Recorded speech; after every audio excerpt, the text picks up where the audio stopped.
في الكتاب المقدس وتحديدا في تكوين 29 الكتاب بيتكلم عن أشهر قصة حب نعرفها وبنتكلم عنها، قصة حب يعقوب لرحيل.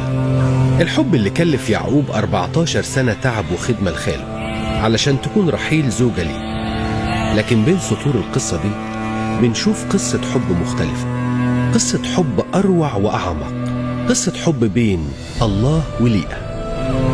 ليئة الأخت الكبيرة ضعيفة النظر اللي بتفتقر لمظاهر الجمال والقبول عند البشر.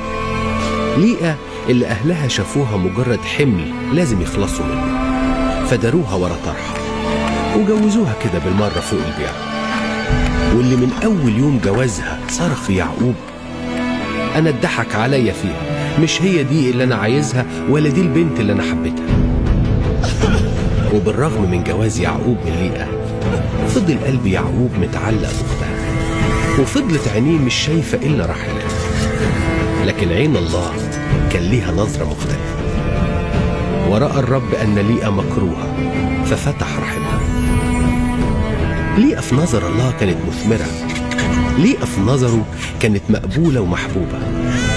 حب عمره أكبر من سنين عمرها، حب من قبل ما تتولد وهيستمر بعد ما تموت. حب كان تعويضه إن ربنا يديها نسل يفرحها ويسعد قلب جوزها، وإن يسوع بنفسه يجي من نسلها ويرتبط اسمه باسمها. عانت ليئة من استنزاف لمشاعرها من أقرب الناس ليها، لكن فضل تعبها الحقيقي ملازمها لضعف البصيرة عندها مش البصر. ليئة ما كانتش شايفة الحقيقة.